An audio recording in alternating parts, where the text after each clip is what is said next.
To call to order the Franklin County Board of Commissioners General Session. Today is November 7th, 2023, and you know what that day is, right? It's Voting Election Day! Yay! Voting day. All right, voting day. So as a reminder, this is a public meeting and is being recorded. Please ensure that your line is muted for those of you who are calling in. Thank you so much for your cooperation. We'll begin today with the Pledge of Allegiance, led by Commissioner Crawley. I pledge allegiance To the flag of the United States of America and to the republic for which it stands, one nation, under God, indivisible, with liberty and justice for all. All right, good morning and welcome to General Session for November 7th, 2023.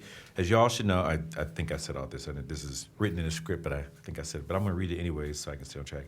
As y'all know, today is Election Day, and I hope that if you haven't already voted early, everyone here and everyone in Franklin County will take the time to vote today and make sure that your voice is heard for your government.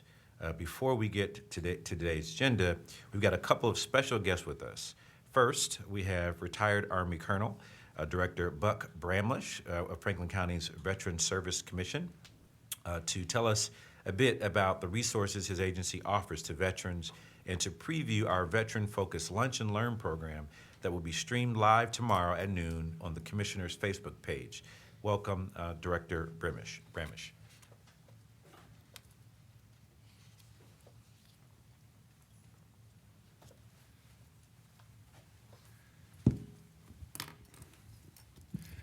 Good morning, commissioners and everybody. It's an honor to be here today to talk about our agency and, as important, talk about Veterans Day.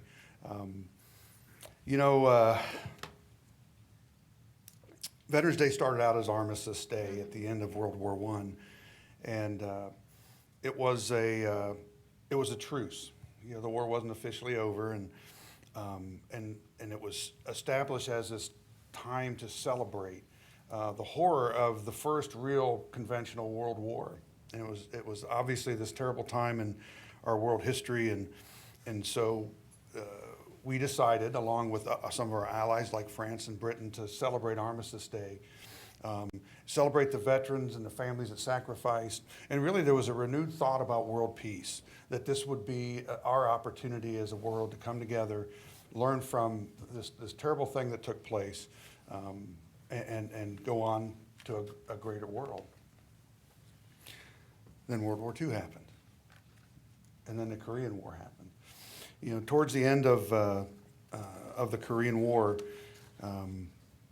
we realized that this idea of Armistice Day, tribute to the World War I veterans, was going to be something our nation always needed to be prepared to defend and protect our freedom and our Constitution. And so President Eisenhower, in 1954, changed it to Veterans Day in a proclamation. And the proclamation said, in order to ensure proper and widespread observance of this anniversary, all veterans, all veteran organizations, and the entire citizenry will wish to join hands in this common purpose. And so, I think about my dad. He's a Korean War era veteran. And as dad got older, his shirts became, his Navy shirts, Mrs. Crowley, became more colorful. His Navy hat became, bigger and more colorful. And I used to tease him, but I realized that, as we age, we start to take stock in our life, and we look at the things that we did, our families we raised, the contributions we made, and his service in the Navy was the springboard. It gave him a bounce towards his future in life. Then as his son, at 17, I tried to follow in his footsteps, but I went Army instead of Navy. But I wanted to remind us what makes veterans special. And let me be clear, it doesn't make them better. It doesn't make them better than teachers who create this opportunity for kids to make our world better. It's not better than policemen and firemen who put their lives on the line, perhaps daily. But it's just a little different. And it's partly when I was 17, I took this oath, and I'm going to read the oath to you. And when you think about, as a young person, an oath that has words like enemies and protect and defend is very different. And so The oath of enlistment, I, Robert Bramlish, do solemnly swear that I will support and defend the Constitution of the United States against all enemies, foreign and domestic, that I will bear true faith and allegiance to the same, that I will obey the orders of the President of the United States and the orders of the officers appointed over me according to the regulations of the Code of Military Justice. So help me God. So young people are taking this oath and realizing the importance of this great nation. They're taking this oath, and as part of their life, they're going to sacrifice. Some will do it for 2 years, some will do it for 4 years, some will do it for many years. But it's this oath, I think, that makes it such a special occasion. This day, this weekend coming up, is a time to recognize and honor veterans. They may be our neighbors, our friends, and our relatives. Dad became more colorful, but a lot of veterans don't talk about their service as much. I would encourage all of us this weekend to take a moment and if we know a neighbor, a friend, a relative, reach out to them and just wish them a happy Veterans Day. It's a good thing to do. If they want to talk about their service, they will. If they don't, they'll just simply say thank you. But Veterans Day is an important thing. You see, our world is so busy today. Everything's on fast forward, right? Both spouses are working, or two-parent incomes, or a single parent working 2 jobs to take care of their kids. When I played football and soccer, it was 1 season. If your kids play soccer now, it's 3 seasons. It's just crazy. Everything's on fast forward. But Veterans Day is a holiday and it's a tradition, and it's really important that we honor that holiday and that tradition, that we're not too busy for it. And I would submit to you, that's in Franklin County, just by evidence of my invitation here, we're not too busy. By evidence of the funding that Franklin County provides, the Franklin County Veterans Service Commission, to care for veterans who are struggling financially or who need assistance in filing the VA claims, we're not too busy. There is a commitment in this county to serve veterans, but we don't want these traditions to go away. And I think the most important thing is, for me, as a veteran of 34 years, recruiting's never been more difficult. And I believe that when parents see the things that we do for Veterans Day, the honor that we provide our veterans, when their son or daughter comes to them and says, hey, I'm thinking about maybe serving, I'm thinking about maybe joining the military, that their parents' heads are going north and south versus kind of east and west. Because we are a strong nation, because we're ready to defend it. And to defend it, we need people that are willing to raise that hand and take that oath. So one of my favorite quotes for our agency comes from a promise from Abraham Lincoln at the end of the Civil War, and it very simply says, to care for him who shall have borne the battle, and for his widow and his orphan, by serving and honoring the men and women that are Americans veterans. So so I appreciate the time to speak about Veterans Day. Our agency simply, we provide emergency financial assistance to veterans in need. Many of those veterans are in and out of the poverty cycle, and that's probably where we spend 60 to 70% of our time. But any veteran in Franklin County can come to us if they have a need and explain their need, and we're going to try to help them, whether that's they lost a job, they have a sick spouse, they have a sick child. We're going to try to help them. We try to keep them in their home, keep their lights on, keep them fed. And if they have underlying issues that need solved, then we refer them to all the great agencies, whether it's Jobs and Family Services, the Office on Aging, the VA Center here at Chalmers. We have lots of partners that try to care for our veterans. The other thing we do is we file for VA claims. We're probably going to file 1,000 times, 1,000 different applications for VA benefits this year. So we're extremely busy. Busier than we've ever been, spent more money than we probably ever have spent in the past. The PACT Act, if you're familiar with the law that was signed in by President Biden a little over a year ago, has resulted in about 1.3 million claims so far, new claims, beyond the normal influx of claims that we have. So there's a lot of veterans issues that we're working on to provide a little bit of relief. And so that's what our agency does. So I appreciate, again, the opportunity to come speak and talk about Veterans Day, talk about our agency. And as I said 2 weeks ago, I wouldn't want to be in any other county. And I know you wouldn't either. That's right. I'm going to defer to our resident veteran. You want me to go? Okay. Well, first of all, you said say Happy Veterans Day to veterans you know, and I would say to Commissioner Crawley and to yourself, thank you for your service, and we definitely want you to take a moment in this day and reflect on your own personal contributions and sacrifices for this great country. You said something, and I'm trying not to get on too much of a high horse here, but I'm somewhat of a history person, and you quoted Abraham Lincoln, and I'm reminded of a quote from Abraham Lincoln that goes something like this. If I get it wrong, don't start writing me and telling me I got this wrong, but it's close to it.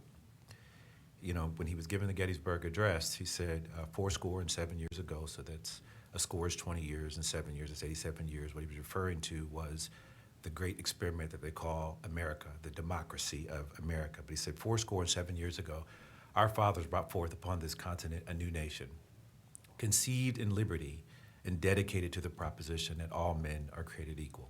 And he goes on and on about the current battle that was ensuing and the dedication at Gettysburg, which was a memorial. When I think of service, I think of it in so many ways, and I think of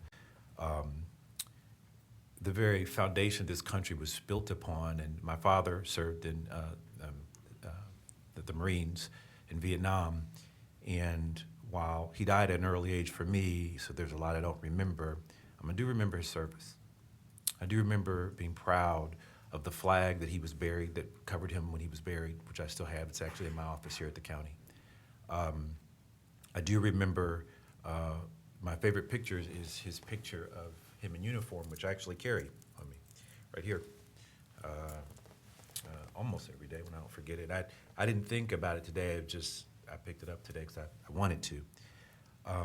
But I'm reminded of the very foundation that our country was created on, and it's when you talk about the battles of World War I and II and some of the conflicts that we've since been a part of as a country. And I'm reminded what the very core of this nation was founded upon, and it's embedded in our Great Seal, the bald eagle, which is one of the highest soaring birds that exist on the planet.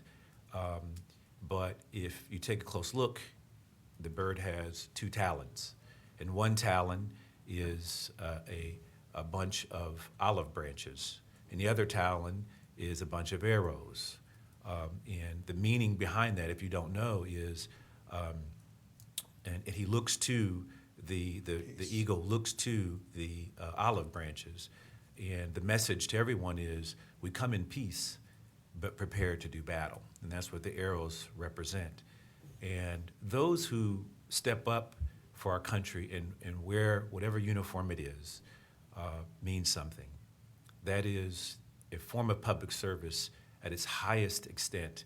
No matter if you served in a conflict or not, you're prepared to do that for your country, and I think that says a lot. And then finally, let me just say to all of those of us who haven't served, service comes in many, many forms. Why I think personally that serving in the military is the highest because of the degree to which we represent this great nation and its concept. It comes in many forms, whether you're in the military, whether you're a teacher, a law enforcement officer, or even, yes, voting. Voting is a form of public service that we are all called to do and participate and be a part of this great democracy that's been created, that we don't always get it right, and it's certainly not perfect, but it's something that we work for and build every single day. And that's what makes America beautiful. That's what makes this country great. And so again, to all of those who served and all of those who are serving, simply say thank you. And I'll let Commissioner Crawley, our resident veteran, bring us home on the comments here. Thank you for those comments. Thank you, Director, for being here.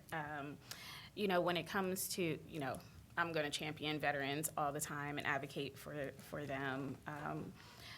You know, when I think about service and people who sign up voluntarily to defend this country.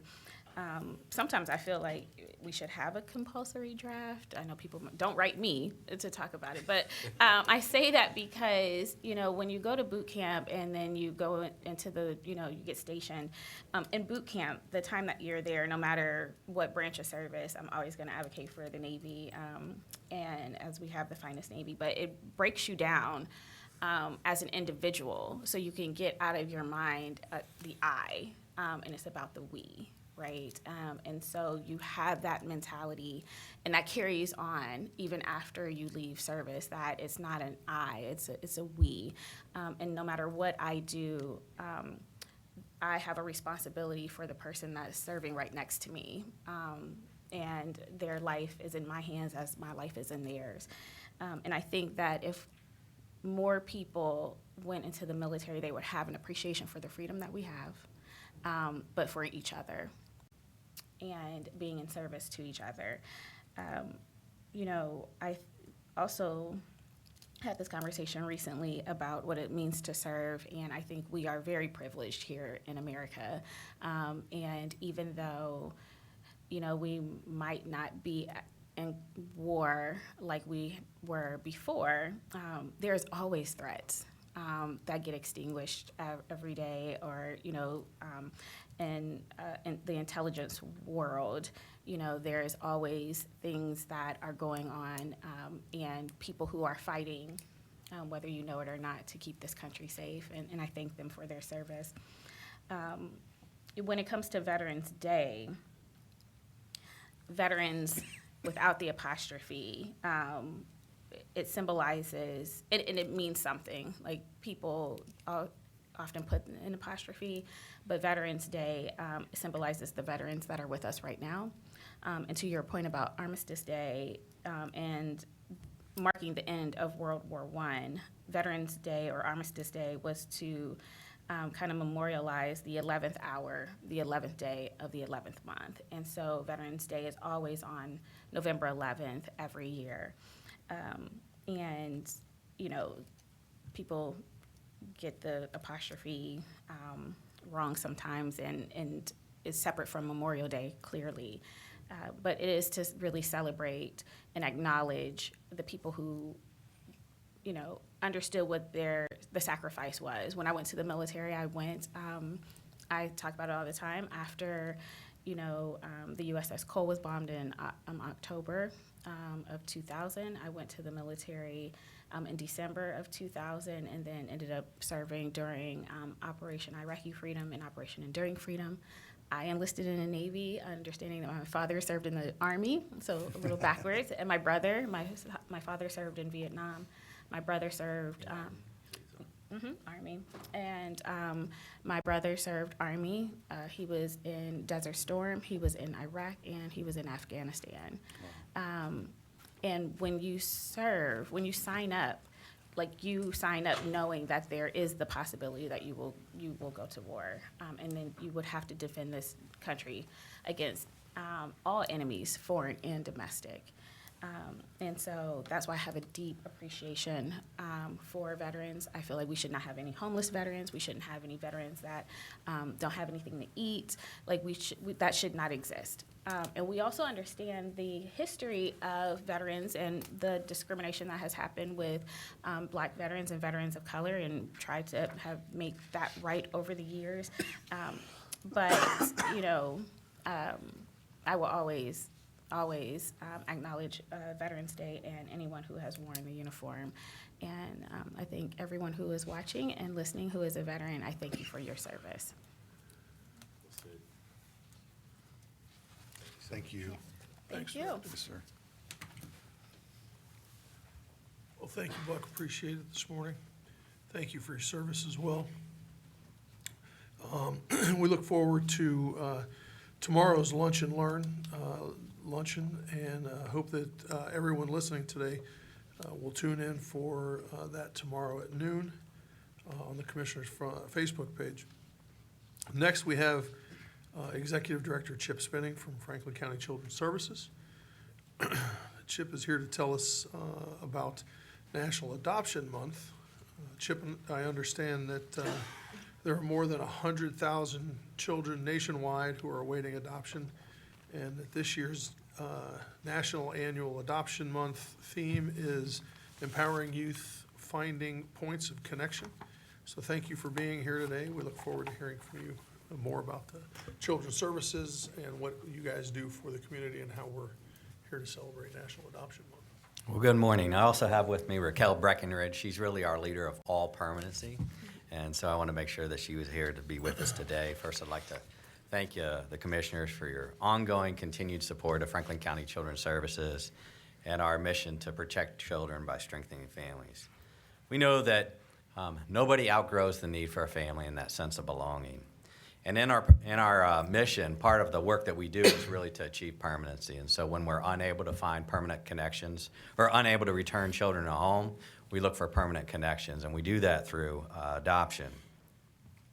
And we do it in partnership with the entire community and all of our community partners. It allows us to come together and create forever connections for the children that we serve.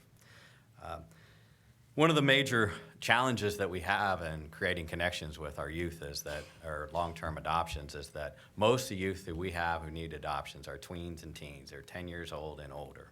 And so we hope that by having National Adoption Day, it'll raise a spark for those considering or being interested in potentially adopting, that they'll come forward. Right now, the agency has about 250 children that are ready for adoption. The good news is the majority of those, we've already found matches for those children, and they're going through the adoption process. But we still have about 85 children that we're looking for permanent connections for. And you know, it's incredibly important that we, particularly our older children, that we're able to connect them with families so that they can have lifelong connections and that they can learn long-term skills around jobs and housing, maybe even enlisting in the service, and those lifelong skills and healthy relationships that will carry them a long way into the future. And we have National Adoption Day, and that's why we're here today. And so tomorrow, actually right across the hallway, we'll be celebrating National Adoption Day. And we'll be doing it in partnership with the Dave Thomas Foundation and the Franklin County Probate Court. We've done it for years. Raquel could probably give us a much larger number on that. But this year, we'll be celebrating the adoption of 7 children. And what's really exciting about that is 4 of those children are teens, and 2 of them in the next few months will be 18. So it just shows you never, outgrow the need to be connected to a family. Raquel's team has done a great job allowing folks that are sitting at home right now, if they're thinking about adoption and they want to learn more about some of the teens that are available for adoption, they can go to our website and virtually meet children and see a little bit more about their stories and learn a little bit more about them. But we can't do this work alone, and so we appreciate everybody's support. We appreciate your support. And really, before I would close, I would want to also recognize that it's also, we're celebrating our Holiday Wish program.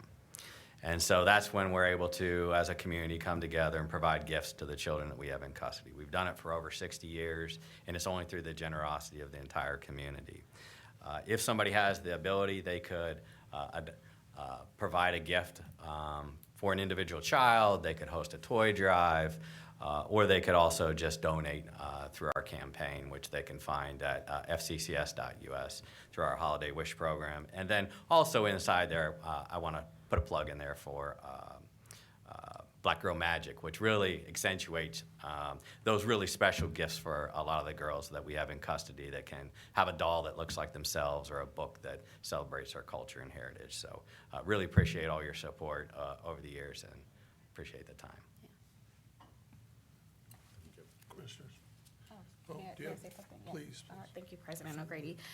Thank you for being here, Director, and thank you for all that you all do, especially around adoptions. So I started out as a CASA volunteer, oh my gosh, many moons ago. And so CASA is Court Appointed Special Advocate for Children, and we represent the interest of the child. And I remember working for CASA, and I'm like, I just want to adopt all the kiddos, right? It pulls at your heartstrings on understanding what kids in the foster care system deal with, and especially knowing that it's the teens in tweens that, I won't say passed over, but it's easier for infants and toddlers to get adopted, and then you have those who just grow up in the system and the trauma that it inflicts, and then you have kiddos who don't get adopted or whose parents' rights have been terminated. They age out of care, and then they go on to college or the military, and then they don't have a home to come home to during the summers or breaks. And every child deserves a home, and a safe environment, a loving environment. And so anyone who is watching or in the audience, if you have not thought about it, it can be a lot, it can, but the reward is so great, and the impact that you would have on a child is intangible. And so I would ask everyone to consider fostering, but also adopting, and get our kids out of the system, and they just want a home. Yep. Thanks. So, Director, thank you for all the work that you and your agency do. Franklin County encompasses so much. The work that we do here is, it's broad. It's often hard for all of us and for our colleagues across the state and across the country to explain what it is that county government does. But at the end of the day, what we do is kind of encapsulated in what your agency does, because what we do is at the root of what we do is help families, and that's what you guys are all about. That's what Children's Services does day in and day out, is serve families across the county, and so. The victories that you have and the struggles that you have as an agency are at the end of the day sort of the victories that we have and the struggles that we have as a county. And so we appreciate the work that you and your staff do day in and day out. And we, just like us, the work that you do is 24/7, 365. The phone calls that you get don't stop at the end of close of business at 5 o'clock. They don't stop on the weekends. They don't stop on holidays. And we appreciate all that you guys and your staff do. And folks that I think oftentimes that the work that's done by your agency is done behind a desk in a cubicle or in an office, and it's anything but. And so we appreciate everything that your folks do on behalf of the residents of this county, and especially on behalf of the families and the kids. But the work that you guys do isn't just for children. As we see all the time, it's also about moms and dads and grandparents, and so we really appreciate it. Thank you. Thank you. Couldn't do it without an incredible team and the support of you guys, and really the community makes it possible. That's who I was talking about. I wasn't really talking about you so much as I was talking about them. So thank you. We have a resolution for you guys. We'd like you to come up and get a photo with us.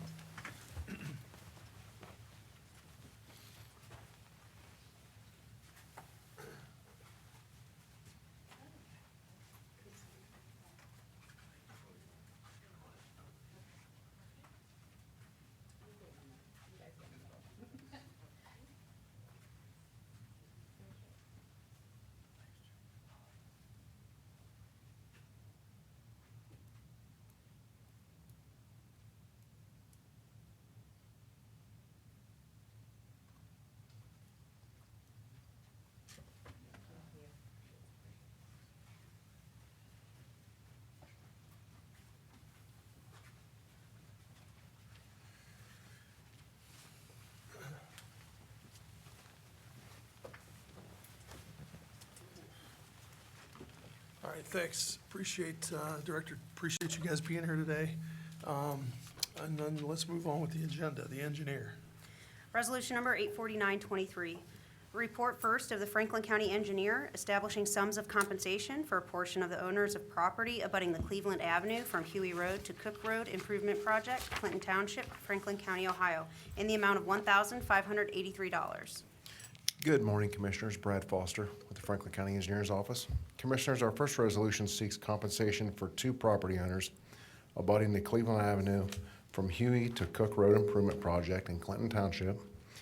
As mentioned previously, the project seeks to improve pedestrian safety access and access management along the corridor We negotiated with the property owners, and compensation is based on appraised fair market value. Pending any questions, I ask for your approval. If there are no comments or questions, move for adoption of 849-23. Second. Moved and seconded voting, Commissioner Boyce? Yes. Commissioner Crawley? Yes. Commissioner O'Grady? Yes. Resolution number 849-23 has been adopted. Resolution number 850-23, Report 15th of the Franklin County Engineer establishing sums of compensation for a portion of the owners of property abutting the Elliott Road and Hayden Run Road Drainage Improvement Project, Brown Township and Washington Township, Franklin County, Ohio, in the amount of $20,999. Commissioners, our second resolution seeks compensation for one property owner abutting the Elliott Road at Hayden Run Drainage Improvement Project in Washington Township. As mentioned previously, the project is reconstructed Joseph Carr Ditch by repairing and replacing drainage tile, upgrading roadway drainage along Hayden Run Road, and regraded roadside ditches, and a new roadway drainage crossing. The matter was previously referred to the prosecutor's office after initial negotiations on compensation were unsuccessful. However, since that time, the settlement has been reached. Pending any questions, I would ask for your approval. If there are no comments or questions, move for adoption of 850-23. Second. Moved and seconded voting, Commissioner Boyce? Yes. Commissioner Crawley? Yes. Commissioner O'Grady? Yes. Resolution number 850-23 has been adopted. Thank you. Thank you. The Sheriff's Department. Resolution number 851-23, resolution authorizing contracts for canned, dry, frozen, and dairy food products for the Franklin County Correctional Facilities in the amount of $1,200,000. Good morning, Commissioners and County Administration. Albert Smith, Assistant Finance Director for the Sheriff's Office. Our first resolution authorizes a 6-month contract through May 8th of 2024 to supply the jails with canned, dried, and frozen foods. All items have a firm and fixed price through the contract expiration and are part of the certified menu for our Corrections Division. The contract was competitively bid through county purchasing where vendors were chosen based on price and delivery capabilities. Pending any questions, I ask for your approval of this resolution. If there are no comments or questions, move for adoption of 851-23. Second. Moved and seconded voting, Commissioner Boyce? Yes. Commissioner Crawley? Yes. Commissioner O'Grady? Yes. Resolution number 851-23 has been adopted. Resolution number 852-23, resolution authorizing a consultant contract with Paul Worth Associates Incorporated for employment recruiting advertisement services in the amount of $300,000. Commissioners, for our last resolution, I have Chief Hill, Major Barry, and our Media Relations Manager, Maria Durant, from our Recruitment, Diversity, Equity, and Inclusion Division on the call to discuss their plans for utilizing this advertisement campaign after I give a brief overview of the resolution. Commissioners, this resolution will authorize a consultant contract for the provision of media advertisement campaigns through recruitment and qualified and diverse candidates that reflect the community our office serves. This will be used as a trial to see how we approach future campaigns, since this will be our first recruitment campaign of this nature. This contract will not exceed $300,000, and the contract term will be through September 30th of next year. Commissioners, I would like to welcome Chief Hill, Major Barry, and Maria Durant to discuss their plans for this resolution. Good morning, Commissioners and County Administrators. I'm Chief Deputy Marvin Hill. Pleased to be before you. I would like to first say Happy Veterans Day to all the veterans and salute them. I too come from a long line of family members in the military. My father, brothers, and every branch of the service is covered in my family, and I truly honor everyone's sacrifice and service. Just to talk about Worth Consulting. So this is I guess, will enhance what we're already doing.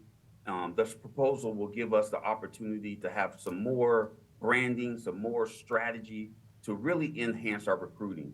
We're really focused on doing recruitment and making sure that we're in a diverse population, engaging the community in everywhere that we can.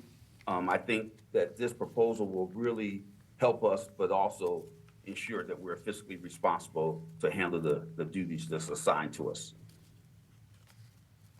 If there are any questions. Please.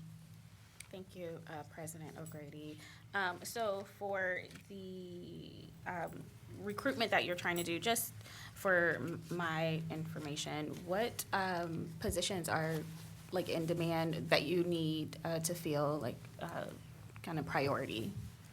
Yeah, so the priority is to get the corrections deputy positions filled and any positions that would affect the corrections, JAC, the new JAC, as well as the other facility. But our priority is to get the deputy positions filled in a timely manner. I'm very thankful for County Administrator Ken Wilson and Chris Long. They've been very helpful and really helping us form a strategy to really target minorities, target including women, target military. So that's our priority. May I follow up? Please. And how many positions, or just for the deputies, are you looking to fill? Or how many vacancies are there? Approximately- Yes, ma'am. Approximately 80 positions that we're trying to fill.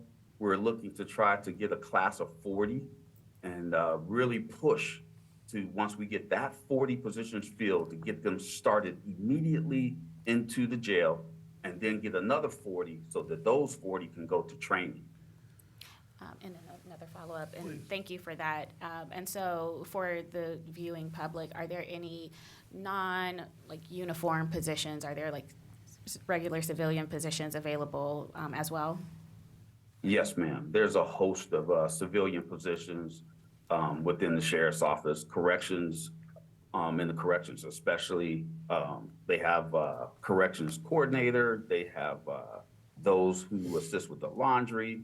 We have 3 that we're going to post in our section for a personnel officer 1 that will help us process background investigations and things of that manner. Okay, great, thank you. All right, if there are no further comments or questions, move for adoption of 852-23. Second. Moved and seconded, voting Commissioner Boyce. Yes. Commissioner Crawley. Yes. Commissioner O'Grady. Yes. Resolution number 852-23 has been adopted. Thank you, Thank guys. you, Commissioners. Thanks. All right, Board of Elections. Resolution number 853-23, resolution authorizing supplemental appropriations related to the reconciliation of election-related expenses from the August special election. Good morning, County Commissioners. Antone White, Director of the Franklin Morning. County Board of Elections. I just want to take a moment just to echo Commissioner Boyce's comments and say happy Election Day to everybody. Our polls are open here in Franklin County. We have 307 locations throughout Franklin County. And so we encourage anyone listening, if you haven't already voted early, please get out and vote. We've got close to 5,000 poll workers who are ready to assist across the county, and we're ready to serve you. For more information, you can always call at 525-3100 or visit our website, vote.franklincountyohio.gov. And we're ready to serve you. And with that, today, we are requesting a supplemental appropriation in the amount of $2,561,921. The supplemental appropriation will be used to cover personnel and fringe benefits for the remainder of the year. The supplemental appropriation is due to conducting the special election that was held on August 8th, 2023, to decide on a proposed constitutional amendment put forth by the Ohio General Assembly. Pending any questions, I ask for approval of this resolution. If there are no comments. I have a comment, I'm sorry. And thank you, Antone. It is a busy day. Happy Election Day. I have not voted yet, so I will go out and vote later on. This isn't for necessarily you, but for the public to just really understand outside of just voting, which we appreciate, I really want everyone who's listening and in the audience to really understand and be engaged when it comes to voting. There is always things going on at the State House that can get in the way or impede your right to vote, and ways to make it easier. People stand in the way. And so since we're on this resolution, just wanted to take a moment to say I hope that people get engaged and understand that, especially like recently we have drop boxes, which makes it easy for people to vote early, and there is people in the legislature who wants to even take away the drop boxes, and we only have one per county, wants to take that away. And then also understanding that, there are people who have been purged from the voting rolls, even just recently, I think more than 20,000 people. And so I just want to encourage, as always, for people to not just vote, but also just be engaged from an advocacy perspective, because it is your right, and we should be making it easier and not harder for people to vote. Thank you. Here, here. There are no further comments or questions. Move for adoption of 853-23. Second. Moved and seconded, voting. Commissioner Boyce? Yes. Commissioner Crawley? Yes. Commissioner O'Grady? Yes. Resolution number 853-23 has been adopted. Thank you, Thank Antonio. you. Happy Thank Election you. Day. Emergency Management Agency. Resolution number 854-23, resolution authorizing a transfer of appropriations for the procurement of equipment. Good morning, Commissioners. Jeff Young, representing Franklin County Emergency Management and Homeland Security. This resolution before you is to approve a transfer of appropriations within the existing Emergency Management Fund. This transfer will allow us to open a purchase order for grant-funded radio software updates, which must be ordered prior to the manufacturer's intended end-of-the-year product availability closeout. With that, I will answer any questions you may have and ask for your approval of this resolution. If there are no comments or questions, move for adoption of 854-23. Second. Moved and seconded, voting. Commissioner Boyce? Yes. Commissioner Crawley? Yes. Commissioner O'Grady? Yes. Resolution number 854-23 has been adopted. Thank you. Thanks, Director. Thank you. The Office of Diversity, Equity, and Inclusion. Resolution number 855-23, resolution authorizing a grant agreement with Kingdom Image Arts for support of the Kingdom Image Arts Awards and Entrepreneur Development Program in the amount of $248,905. Good morning, Commissioners and County Administration. D'Amica Withers, Chief Economic Equity and Inclusion Officer in the Office of Diversity, Equity, and Inclusion. This resolution will authorize a grant agreement with Kingdom Image Arts for support of the Kingdom Image Awards and Entrepreneur Development in an amount of $248,905. The Kingdom Image Arts is a nonprofit organization founded in 2010. Kingdom Image Arts' mission is to empower all generations through inspirational arts, education, and influential programming, contributing to personal wellness, economic impact, and social change. This organization is known for its annual Kingdom Image Arts Awards, a celebration of community work and diversity, inspiring performing arts, recognition the work of independent artists, business, entrepreneurs, and influencers.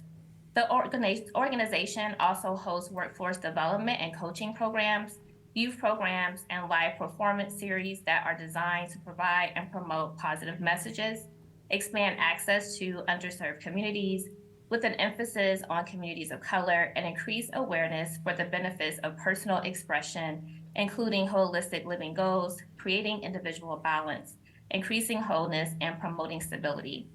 Their programming model is structured so the entire family can access the transformative power of the arts. Each program successfully serves the group to which it is tailored and taken together. The programs play a vital role in exposing underserved population to diversified arts. This agreement is for a sponsorship of the Kingdom Image Awards and support 50 adults ages 18 years of age and older in the Entrepreneur Development Program. Participants will receive 12 months of entrepreneurial business management, business finance, business structure, and other related business trainings. This resolution supports the Rise Together Blueprint Goal Number 1, increasing employers' engagement in neighborhoods of concentrated poverty through creation of living wage and high-paying jobs for residents. Pending any questions, I respectfully request your approval on this resolution. If there are no comments or questions, move for. Well, I don't have any comments, but I know that the Executive Director, Romani Hunter, is here, and I would like, if you don't mind, Please. President O'Grady, to give I her didn't know this. opportunity to speak, since she just hosted the awards this past weekend. Yes. On 10th anniversary. Yes. Thank you so much, Commissioners, and Please. thank you, Chief Director and Tamika, for allowing the opportunity for our organization to partner with the commissioners. We did celebrate the 10th anniversary this year to a sellout crowd, 3 days, 5 events, 3 days of celebration. So it was a phenomenal execution of a production celebration. We target, part of our objectives is to bring national acts to the city of Columbus, and we did and achieved that with hosts of James Fortune. We did that with Vanessa Bell Armstrong, Tasha Page Lockhart, and so many A-list celebrities were here in our city. For the Entrepreneur Development Program, the kickoff was this past weekend, where they will have a year-long of program, one-on-one mentorship and business management experience, so that we can continue to sustain their full-time entrepreneurship. So I thank you, open up to questions. I also would like to announce that part of our goal at the end of this year, we'll be moving into 2501 Mock Road, which is the north central area, a definite underserved area serving the Brittenell, Brittany Hills, Arlington Park, and Woodland Park area, providing Kingdom Kids, which is our kids program, the live performance series, Common Ground, which is a program, an outreach program that connects us through the arts as opposed to the barriers that physically and socially divide us.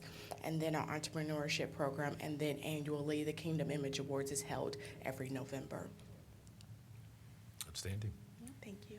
I had the opportunity to be a presenter this year, and then I was a presenter, I think, 2 years ago, and Tamika was also a presenter, so thank you for including us. Thank you. And I know that the commissioners, I want to say, had also approved earlier this year capital dollars Yes. for you for all. the 2501 Mock Road, yes. Yeah, and so I just want to say, I think, the Kingdom Image Arts is kind of like the award show is like one of the largest production shows or put on in the Midwest. Yes, ma'am. And as we just continue to support the arts, it's just another reason to highlight Columbus and put us on the map, but also to raise the profile of artists, not just here locally, but throughout the state.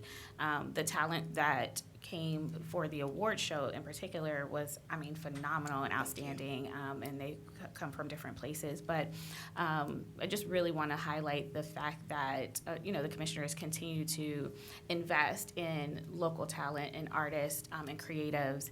And thank you for your vision and, the success over, the past 10 years. Thank you. Well said. Any other comments or questions? No? Since there are none, move for adoption of 855-23. Second. Moved and seconded, voting. Commissioner Boyce? Yes. Commissioner Crawley? Yes. Commissioner O'Grady? Yes. Resolution number 855-23 has you. been adopted. Thank you. Thank you. Thank you. Economic Development and Planning. Resolution number 856-23. Resolution authorizing a COVID-19 recovery grant to Mid-Ohio Food Collective to develop the Mid-Ohio Farm at MBC4 in support of the local food system and in alignment with the Columbus and Franklin County Local Food Action Plan in the amount of $181,270. Thank you, Commissioners and County leadership. My name is Brian Estabrook, and I work for Franklin County Economic Development and Planning as a food systems planner. And I appreciate your patience. We will have a couple of guests speaking on behalf of these resolutions. I'll be presenting the first two of EDP's resolutions today. A brief opening comment. Beginning in 2021, Franklin County Economic Development and Planning worked in collaboration with the City of Columbus, with the Columbus and Franklin County Local Food Board, with the Franklin County Local Food Council, and other key community partners to develop recommended local food system investments for the federal ARPA dollars. And we wanted to come up with recommendations that would increase food access for our community and also strengthen our local food supply chain. Both of these resolutions that I'm presenting this morning are a direct result of that collaborative work. I also want to thank the Office of Management and Budget, as well as the Franklin County Prosecutor's Office, for their guidance and oversight in developing these projects. Additionally, I'd like to thank all of you, our legislative champions, for your steadfast and enthusiastic support for the implementation of our local food action plan. When this plan was adopted in 2016, both Franklin County and the City of Columbus spoke with a clear and unified voice saying that they did not want this plan to sit on a shelf and collect dust. And thanks to you, it has not. The plan has been an invaluable community asset. It's created coordination and alignment and shared priorities to guide public, private, and nonprofit action. And that's a credit to all of you, to our partners at the city, to our local food board, and to our many community stakeholders who work tirelessly to strengthen our local food system. The first resolution that I want to present today would authorize a COVID-19 recovery grant to Mid-Ohio Food Collective to expand and build out the Mid-Ohio Farm at MBC4 in partnership with both MBC4 and the Riverview International Center to support a stronger local food system. The Mid-Ohio Farm at MBC4 will serve the neighborhood surrounding the MBC4 headquarters, which is home to a varied and diverse population that includes a growing New American community, students, as well as residents living with reduced food access. Mid-Ohio Farm will strengthen the local food system in Franklin County and increase access to locally grown food using a variety of technologies and infrastructure that are going to be critically important to our local food supply chain. This project also advances implementation of our Columbus and Franklin County Local Food Action Plan. It expands access to urban agriculture, it repurposes an underdeveloped site, and it engages and supports those dealing with health disparities. This funding is for 1 year, during which time the grant performance will be evaluated. Assuming strong performance, which we expect, I'm hopeful that the commissioners will consider additional funding in future years. We also have with us a couple of guests who I'll invite up now. The chair of our Columbus and Franklin County Local Food Board, Randy Sokol, will comment briefly in support of this resolution. And then we also have with us Matt Habash, President and CEO of Mid-Ohio Food Collective. Pending any questions after our guests speak, I would ask for the commissioner's approval of this resolution. Thank you. Randy and Matt, you want to come up? Go for it, Randy. Good morning. Good morning. As Brian, just so you know, Brian does a fantastic job with this board, and we appreciate his help and leadership. As Brian mentioned, I'm the chair of the City and County Local Food Board. I was asked by Commissioner O'Grady back in 2016 to sit on this board, and I'm still here in 2023. We've done a lot of great work, and this, what we're talking about today, is very important. I want to thank the county commissioners for their willingness to collaborate with the city on this ongoing support for the local food board. We feel this board is very relevant to keep both the city and county's eye on the ball regarding food deserts, urban growth, farms, and all else that the local board is charged with doing. The local food board is very excited to be included in this process of earmarking where the federal money will go. The two broad projects that Brian mentioned go directly to the food board action plan that we developed back in 2016. One is accessing local food, two is strengthening local food economy and local food chain. These are achieved by, number one, the Mid-Ohio Food Collective leading the way in building a stronger urban farm at MBC4. This should be the example of what an urban farm can truly be. The other one also offering grant to urban farms to purchase new equipment and to help with infrastructure so they can scale up their operations to produce more food. Local Food Board has been involved with providing guidance and oversight to these projects as they've been developed. Our board will continue to be involved in evaluating these projects so they benefit the community and they advance the Food Board Action Plan. Thanks for including us.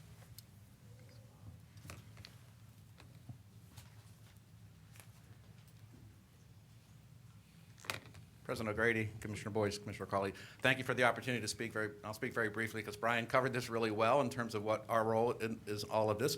I did have the privilege of serving on that Local Food Action Plan board, and I've had since two different, Dave Daniel, who was also a staff member of ours, who ran Giant Eagle, and now Mike Cochran is now sitting on that board. So for us, that Local Food Action Plan board is extremely important in how we build connectivity. And this farm will do that. I mean, it not only benefits And I have a personal connection to the apartments right next to this because my sister in the 1970s lived there when she was a student.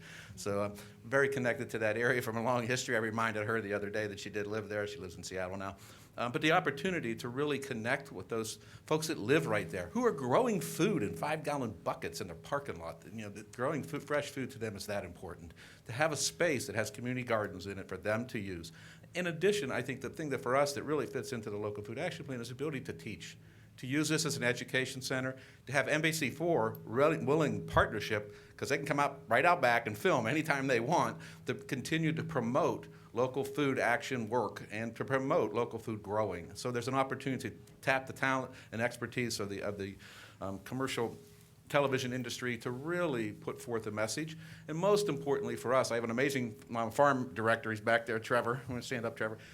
He came to us from Reynoldsburg High School, where he was teaching kids over there how to grow food and put some. And he's got some phenomenal ideas. We had a briefing yesterday with USDA to show them what we are doing at both NBC4 and what we are doing at the farm at Wheatland. So an opportunity to even bring additional resources to really use it as an opportunity to teach others how to grow food, whether it's on your patio with a vertical tower, whether it's a community garden that can learn how to use less water, which is one of the biggest issues community gardens have.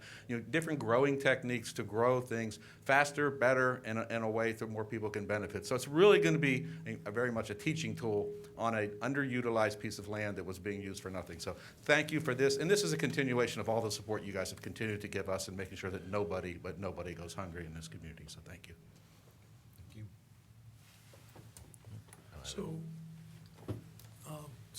Well, we were out there last week, and when we were out there last year, to call it an underutilized piece of land is a generous statement. I mean, it was a jungle. It was an overgrown jungle, and so now to be out there last week, we've got raised beds. There's vertical towers. There's hoop houses.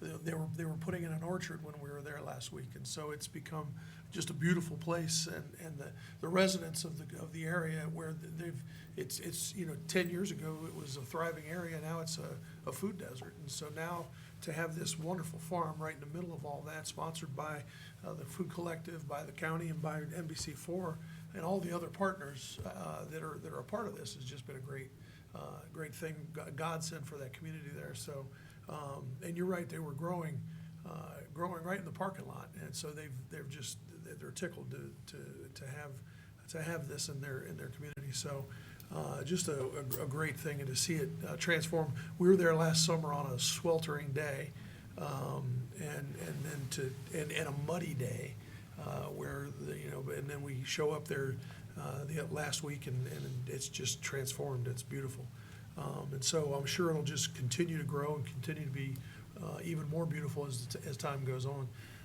And so for the county to be able to be involved in all this, and Matt and I were talking last week, back when we started doing this back in 2009, it was a bit of a chore to get my colleagues at the time to envision some of this, and not much. They were all in on the concept, but the county hadn't done any of this work back in almost 15 years ago, or about 15 years ago, and so a couple $1,000s for city water at the time seemed like a big deal. Now we're doing multi-million-dollar investments, and so it's become a major investment for the residents of this community, and so we appreciate all the partnerships that we have, in particular with the Mid-Ohio Food Bank and now with NBC4, and so it has grown into something beyond our wildest dreams, and so and the community benefits from it, and so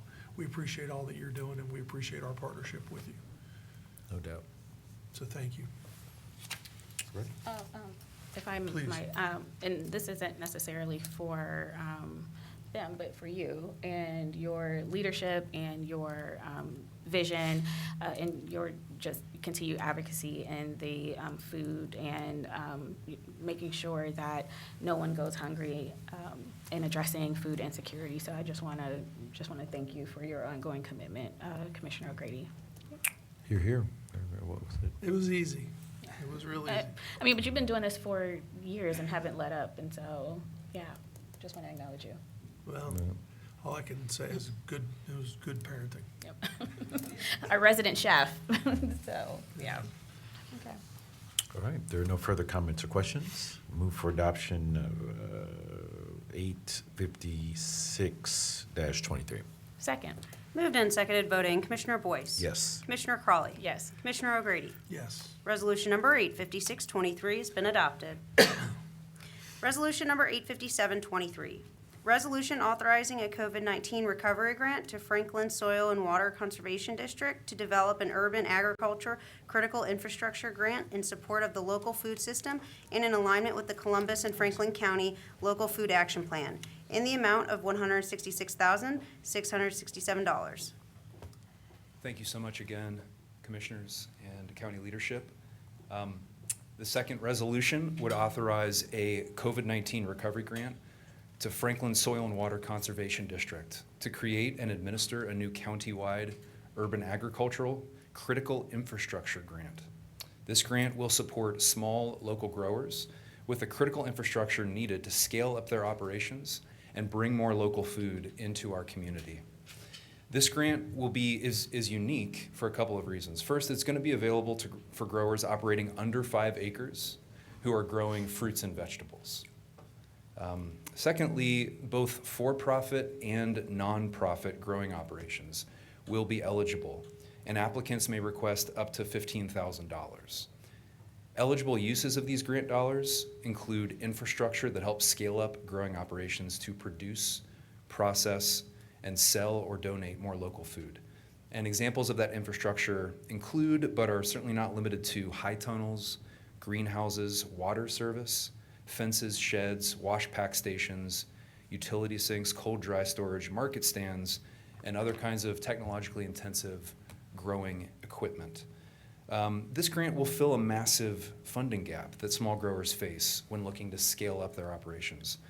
The current city-county urban agriculture grant, which the commissioners have been faithful in supporting, continues to be very successful in its purpose.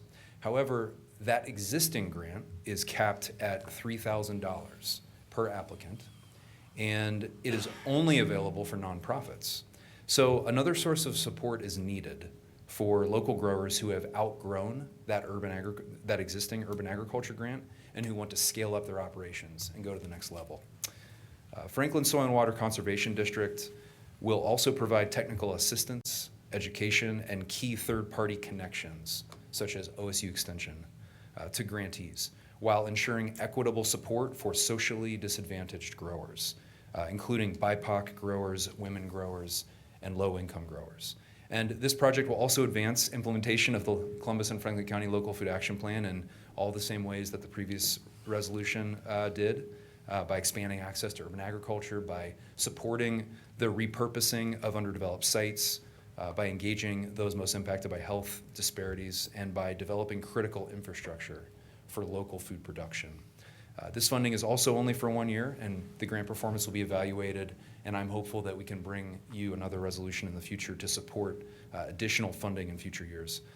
And we also have with us, again, guests. Our local food board chair, Randy, spoke in support of this previously, but I also want to invite up Kyle Wilson, who is the Assistant Director at Franklin Soil and Water Conservation District. And I also want to mention that we have a couple of partners from the City of Columbus in the room, Karima Samadi and also Edward Johnson, who are with Columbus Public Health. And the City of Columbus have been critical partners and engaged with us on developing these. So we continue to be grateful for our partners at the city. After Kyle speaks, pending any questions, I would ask for the commissioner's approval of this resolution. Thank you. Kyle.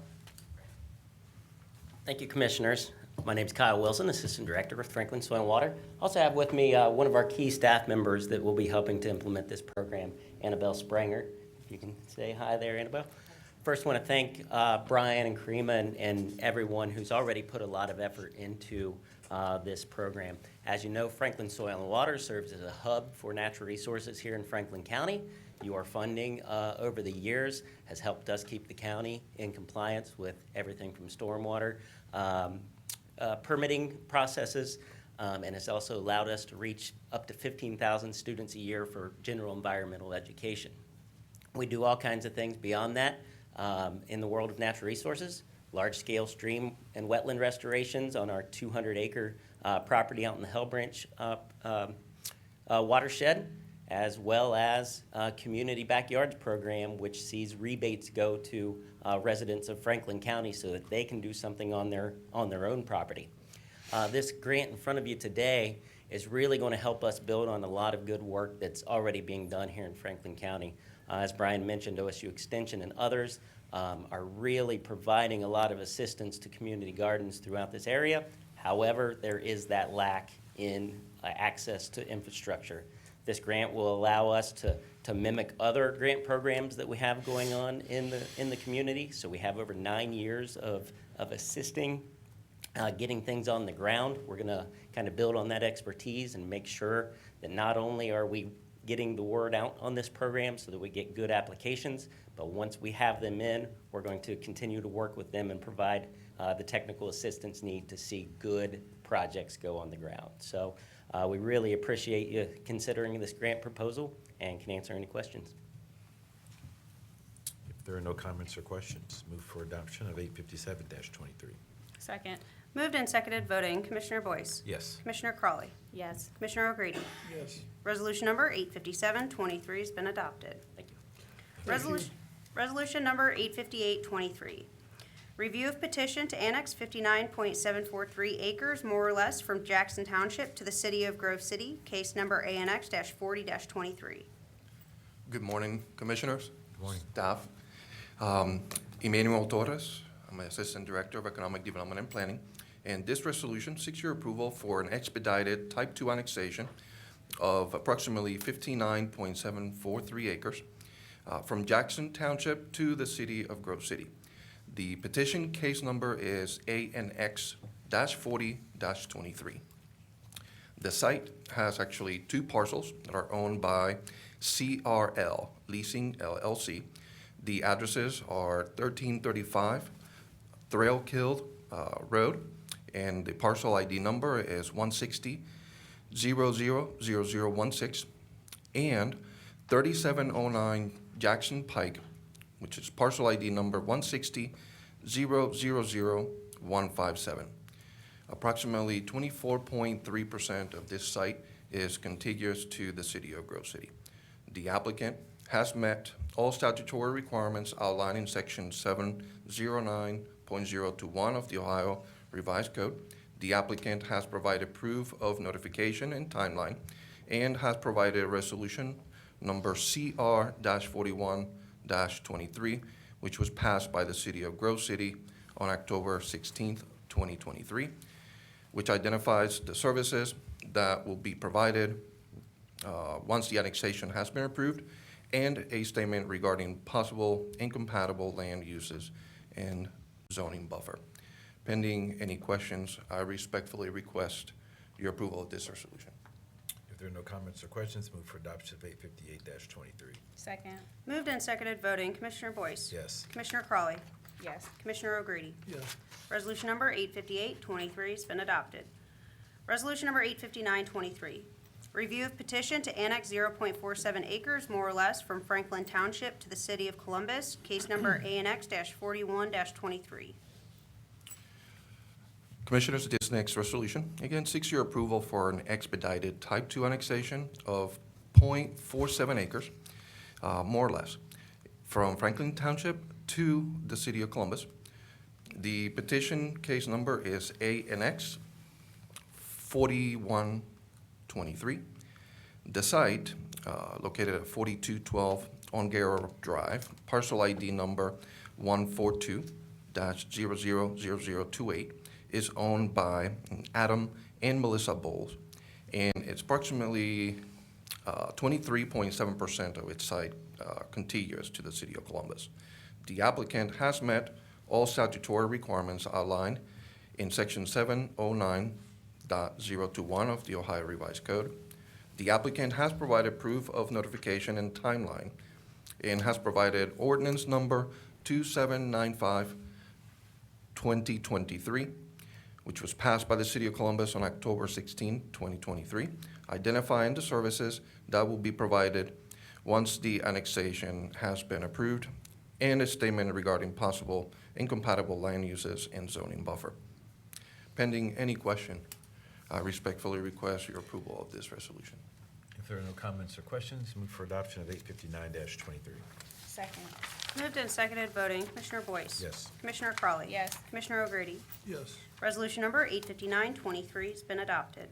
Resolution number 860-23, review of petition to annex 5.633 acres, more or less, from Washington Township to the City of Columbus, case number ANX-42-23.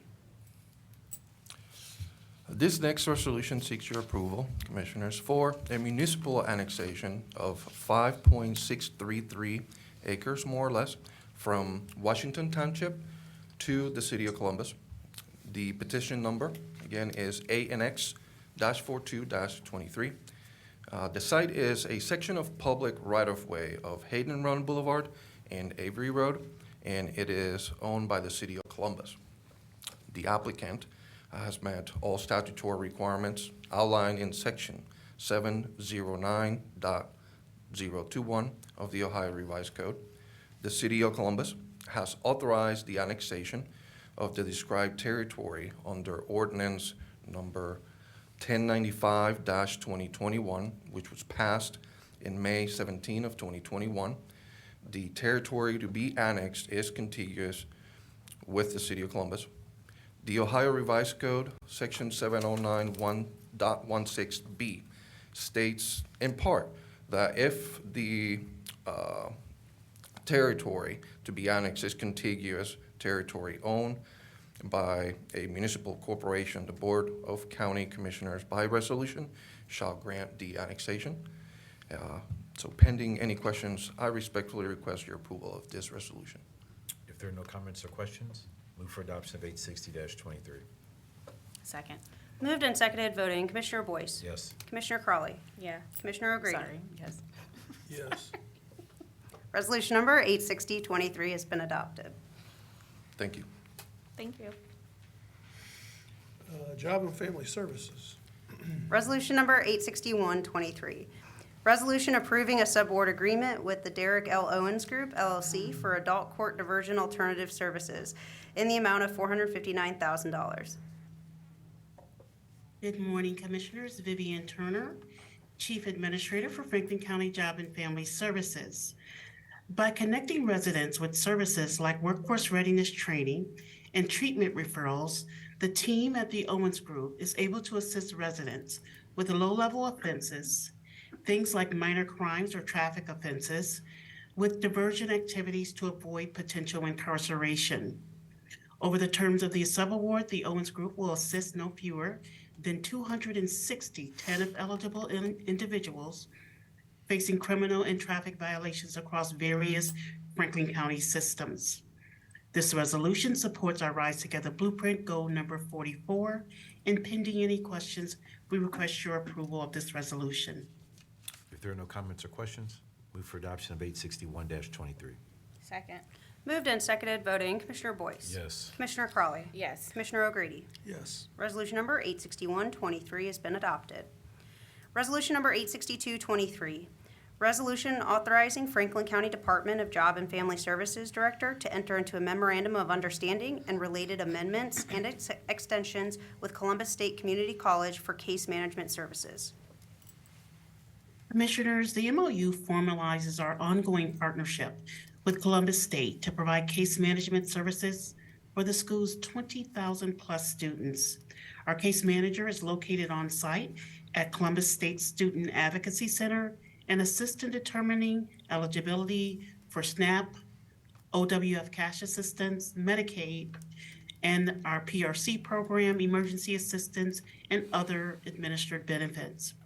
This initial MOU, the initial terms of the MOU are January 1st through December 31st of 2023 and allows for renewal upon mutual agreement of both parties. The resolution also permits the director to enter into related amendments and extensions. Pending any questions, we request your approval of this resolution. If there are no comments or questions, move for adoption of 862-23. Second.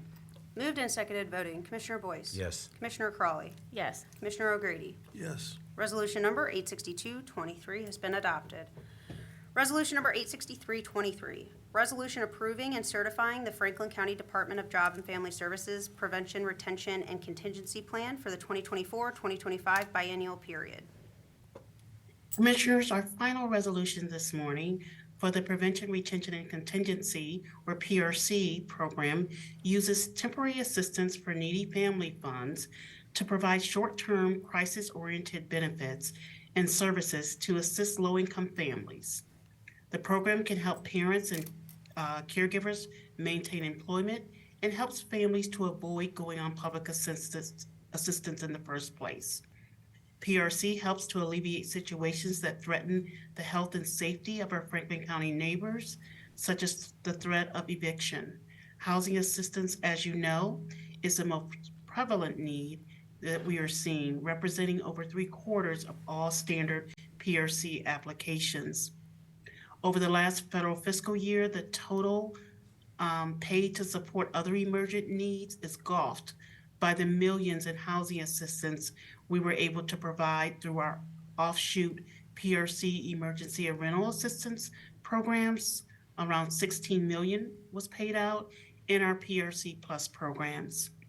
However, as we've approached this process with the knowledge that the PRC Plus and PRC ERA are supported by time-limited federal funds.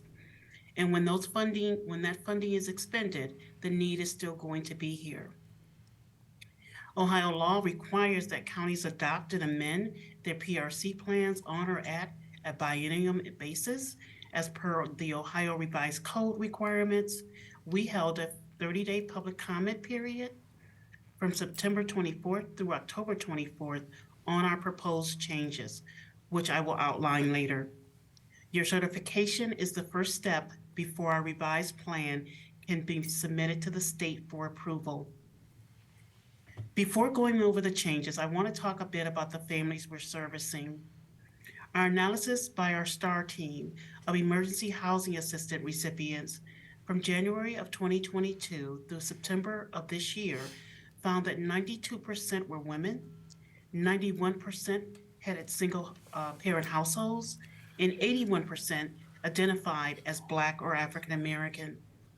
Most of our approvals are families living in hotspots with the most eviction filings in our county. Areas like Whitehall, the Far East Side, Northland, Linden, the Hilltop, and the South Side. The most encouraging finding from our analysis was that over 80% of the families approved for emergency housing assistance in that span had not had a subsequent eviction filing. That's significant because we've seen a 31% increase in evictions filings from pre-COVID numbers.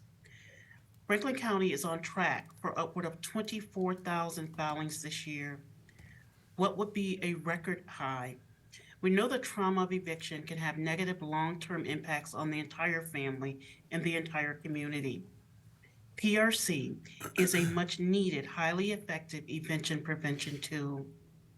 With that context in mind, I'd like to highlight the substantial changes we made to the 2024-2025 PRC plan, which include raising the income eligibility threshold from 165% to 175% of the federal poverty level, increasing the benefit cap for emergency assistance from $1,500 to $2,000 to $2,500, increasing the benefit cap for disaster assistance to $1,000, continuing our emergency avoidance fund, which began as a pilot, implementing a 6-month pilot to provide presumptive eligibility for recipients of SNAP and OWF that apply for PRC.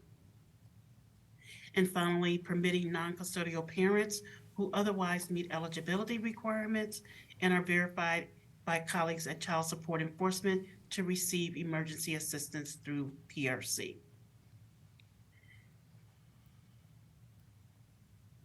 I also want to note that these changes do not impact our PRC offshoot programs such as PRC Plus or PRC Emergency Rental Assistance, which have their own eligibility criteria and draw from time-limited federal funds. For residents who do not need rental assistance or other emergency assistance, I emphasize we have one universal application for all of our PRC. You can access that application as well as a step-by-step instructions at jfs.franklincounty.ohio.gov/PRC. And pending any questions, we request your approval of this resolution. Are there any comments or questions? If there are none, move for adoption of 863-23. Second. Moved and seconded, voting. Commissioner Boyce? Yes. Commissioner Crawley? Yes. Commissioner O'Grady? Yes. Resolution number 863-23 has been adopted. Thank you, Commissioners. Thank you. Thanks, Thank Vivian. you. All right, the purchasing department. Resolution number 864-23. Resolution approving one purchase order for Franklin County Job and Family Services for the Columbus Urban League Incorporated in the amount of $638,064.50. Good morning, Commissioners. Megan Perry Balanier, Director of Purchasing, and joining me is Tamika Bumper, Economic Equity Administrator for the Office of Diversity, Equity, and Inclusion. This resolution requests your approval of one purchase order for Franklin County Job and Family Services to encumber funds under an active contract with the Columbus Urban League for youth employment services. The county auditor has pre-certified available funds for this PO. Pending any questions, I request your approval of this resolution. Oh, if there are no comments or questions, move for approval of Resolution 864-23. Second. Moved and seconded, voting. Commissioner Crawley? Yes. Commissioner O'Grady? Yes. Commissioner Boyce? Abstain. Resolution number 864-23 has been adopted with Commissioner Boyce's noted abstention. Resolution number 865-23. Resolution approving purchases for various Franklin County agencies in the amount of $3,466,203.23. Commissioners, this resolution requests your approval of 122 purchase orders for which the county auditor has pre-certified available funding. Tamika has prepared the supplier diversity data for you this week. Good morning, Tamika. Good morning. 7 of the purchase orders being presented today are being awarded to small emerging businesses, totaling $14,941.97. 1% is being awarded to local economically disadvantaged businesses, another 1% to small businesses, and 4% will go to women-owned businesses. Once these are approved, 4 agencies have provided equitable and inclusive opportunities to small businesses this week. These agencies include the Common Police Court, Emergency Management, Human Resources, and the Sheriff's Office. Pending any questions, we request your approval of this resolution. If there are no comments or questions, move for adoption of 865-23. Second. Moved and seconded, voting. Commissioner Boyce? Yes. Commissioner Crawley? Yes. Commissioner O'Grady? Yes. Resolution number 865-23 has been adopted. Thanks, Thank you, Tamika. Commissioners. Thanks. Okay, now the Board of Commissioners. Resolution number 866-23. Resolution approving solely for the purpose of Section 147F of the Internal Revenue Code of 1986, the issuance by the Columbus Franklin County Finance Authority of lease revenue bonds in one or more series in a total aggregate amount not to exceed $35 million for the Cornerstone Academy Community School Project. Good morning. President O'Grady, Commissioner Crawley, Commissioner Boyce, thank you for allowing us to be here today. Patty Huddle with the Columbus Franklin County Finance Authority. I'm joined today by Ben Quito, who is serving as bond counsel for the borrower. We're here to seek your approval of the resolution, but also to report out on our findings. We're performing on behalf of the county commissioners through the Tax Equity and Fairness Act related to the issuance of tax-exempt bonds for the purpose of a private entity, in this case, charter schools. The issuance will be made by the Columbus Franklin County Finance Authority in an amount not to exceed $35 million. As stated earlier, those will be tax-exempt, unrated bonds, and they will be used by the borrower, 6005 Nacot Place, LLC, for the purpose of improving facilities, acquiring facilities, constructing new facilities, funding CAP-I, debt service reserve, and then also cost of issuance for this particular financing. And the purpose of our review, the intent and need is to qualify the tax-exempt issuance for this private use. We do this through a number of ways. Number one, we confirm that a public hearing was held and that appropriate public notice was provided to alert the public that the hearing was being hosted and to allow the public to engage and speak in this process. The notice was posted in the Columbus Dispatch, and we hosted a hearing at our office, 300 East Spruce. There were no attendees and therefore no public comment related to this issuance. Further, we have reviewed the financial viability of this project and confirmed through the confirmation of the investor, Oryx, which is purchasing all of the bonds for this project. And then further, through the review of our legal counsel, Squire Patton Boggs, related to this tax-exempt issuance for this particular entity. And his finding is that this does appear to be an appropriate use of a tax-exempt issuance. Other than that, Ben and I are available to answer any questions you may have, but would appreciate your support and passage of this resolution. I asked all my questions in briefings. I have no further ones. Are there any comments or questions? No? Move for adoption of 866-23. Second. Moved and seconded, voting. Commissioner Boyce? Yes. Commissioner Crawley? Yes. Commissioner O'Grady? Yes. Resolution number 866-23 has been adopted. Thank you. Thank you. Resolution number 867-23, resolution reappointing Carly Booz to the Franklin County Designated Tax Incentive Review Councils and Community Reinvestment Authorities. Commissioners, this is a member in good standing, and so asking for your reappointment pending any questions on this resolution. All right, if there are no comments or questions, move for adoption of 867-23. Second. Moved and seconded, voting. Commissioner Boyce? Yes. Commissioner Crawley? Yes. Commissioner O'Grady? Yes. Resolution number 867-23 has been adopted. Madam Clerk, do we have any journalizations today? We do not. All right, well, as everybody has already stated, today is Election Day. Happy Election Day to everybody. I know this is a municipal election day, but it's a pretty daggone big and important one. So if you haven't voted, get out and vote. Have a great day, everybody. We on deck. Yeah, we on deck.